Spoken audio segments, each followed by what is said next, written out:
If it succeeds, it's about the only great success we have in the field of arms control at the present time.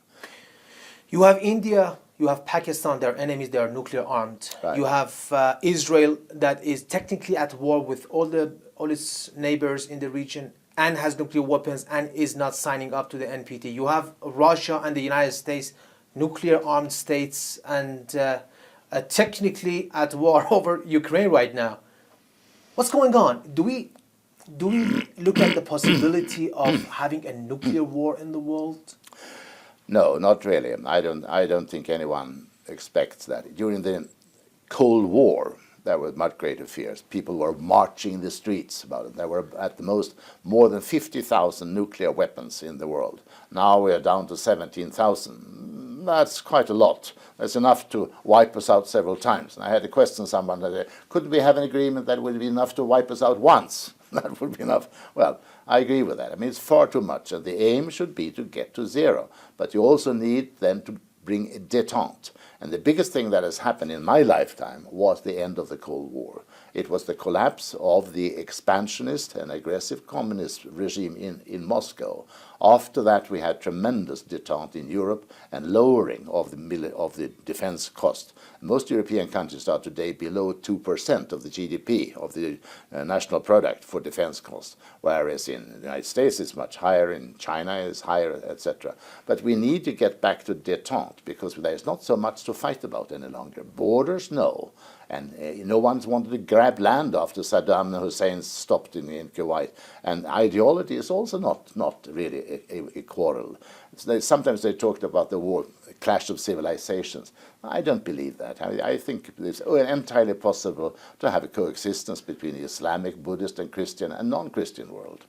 So if there is not going to be a nuclear war, so why is that the United States, Russia, and all others are upgrading their nuclear weapons arsenals? Well, there's still a tension, and they are unsure what the other fellow will do. I think it's a waste of time, waste of money. The world is presently spending about more than $1,500 billion a year on military expenditures, and about 40% of that is on the American taxpayer. And I can see in the United States the biggest help for disarmament, I think, is the U.S. public is war fatigued. They have had Afghanistan, they have had Iraq, and they do not want to have more military adventures. So that helps in the U.S. But on the other hand, you've seen Russia doing things in Ukraine recently, and they were a violation of the UN Charter, of the Helsinki Charter, violation of the Budapest Declaration. At the same time, you must also realize that Russia has felt squeezed after the end of the Cold War.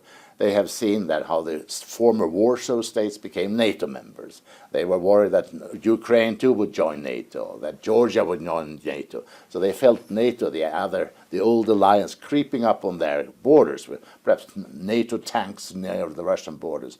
There's a feeling of humiliation and a feeling of a new containment working on Russia. That's a psychological explanation. It's not an excuse for what has been done in the Crimea, in my view, but one must try to understand how governments and how people feel. It's not just Putin who feels that way. Also the ordinary Russian feels that the West NATO has been moving up towards them.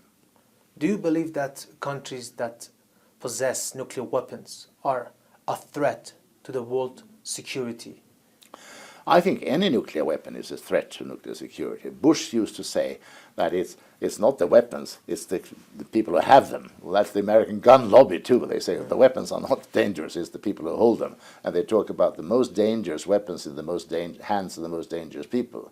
In my view, nuclear weapons are dangerous in any hands, and they should therefore be reduced. And to my regret, the disarmament and arms control negotiations at the moment are practically in coma, and we need to get back at that. So this arms race will continue forever? No, I'm hopeful. I think there's one factor that is not dependent upon our intelligence and our lack of wisdom, and that is the growing interdependence. Many people are worried about globalization, and it has some negative aspects, to be sure, but it makes countries more dependent upon each other. Today, China is the one that has the biggest number of American government bonds in the world. They sit on more American bonds than anyone else. Well, that's one important factor. Japan and China, they have had old animosities, and yet they are very complementary, they have a lot of trade, and they are interdependent. Germany and Russia, today we talk about their dependence. Germany needs Russian gas for their industry. They are dependent upon it. But the Russians are also dependent upon getting euro money for investment from Germany. So there is also an interdependence. Some people say that's sad that Germany is so dependent upon Russia.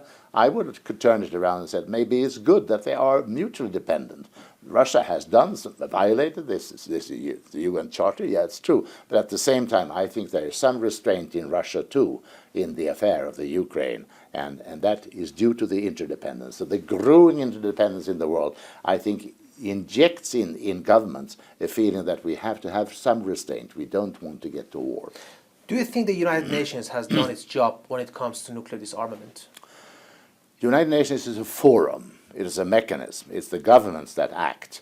The Secretary General himself can have ideas, but he doesn't decide, and the majority decisions of the Assembly doesn't decide either. But the Security Council is a group where the governments sit and they talk to each other. And in Geneva, the disarmament conference that has been in coma since 1995, it's also a place where they can act and can they agree. So the US, the UN, the United Nations, is a shell, it's a procedure, that's where they can meet and where you can reach agreements. So NPT is technically dead. No, I think NPT is a very great value, but I think it is more like a formalization of the determination of governments. Governments have determined that they will not have nuclear weapons, and in order to manifest that, they sign on the treaty and they bind themselves legally to it. So it's not that NPT creates or non-proliferation. It doesn't create in itself, but it formalizes, it manifests it in a document. That gives confidence. So we have countries like the United States, Russia, China, Britain, France, Pakistan, India that have nuclear weapons, but North Korea have nuclear weapons, but they have not lived up to their commitments under the NPT. And we have Israel that has not joined the NPT and has nuclear weapons. You said that you're convinced that Israel has nuclear weapons. And we have Iran that does not have nuclear weapons. Although you said there were suspicions that Iran would want to have nuclear weapons, and Iran has this religious fatwa that it makes it forbidden to make nuclear weapons. Iran does not have nuclear weapons. Those countries have nuclear weapons and are not abiding by their commitments, are not living up to their commitments under the NPT. So do you think the pressure that has been on Iran over the years has been fair? Well, the pressure has been to dispel the suspicions that have arisen.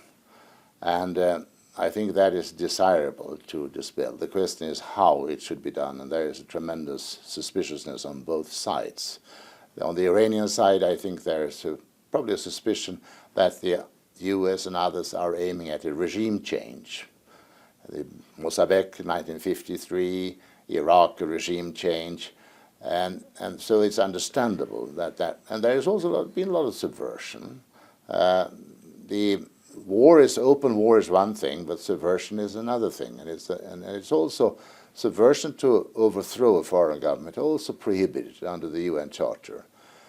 I think that I see some hope in the situation here. I think that the US and others realized after Iraq that you cannot easily change a regime from the outside, a culture, a system from the outside. The US is very disappointed, and I think the Iraqis themselves are disappointed, and they have not gone to social peace in their society.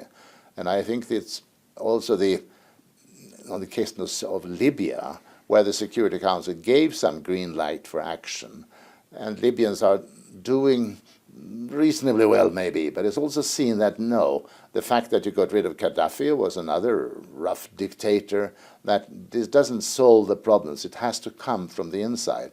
The US didn't want to be on the ground in Libya, and they also, like many others, resented the Assad regime. There was a very dictatorial regime, and many in the Western world wanted the Assad regime to be out, to have a more humane and more democratic society.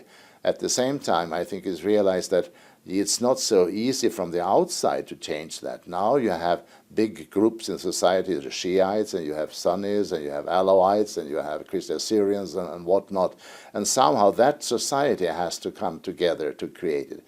I think a certain humility arises from this, at least in some people in the Western world, that we cannot change the society. We are not masters of the situation. The world is not a Pax Americana where they decide. I think Obama understands that very well, and I think many people in the West do understand it. Now, that's an important understanding, that we cannot sort of impose regimes from the outside, even with goodwill. I mean, the Bush and Blair were convinced that they were acting for good and they were dealing with the axis of evil.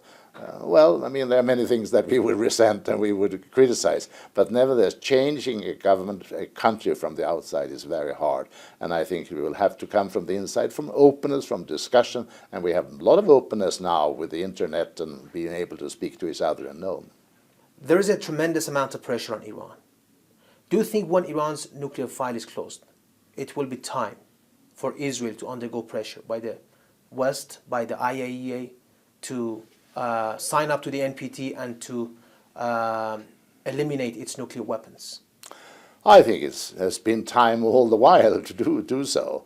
But I think that Israel has tremendous power. There's a tremendous amount of conventional weapons. Even if they do away with their nuclear weapons, they are not exactly naked militarily.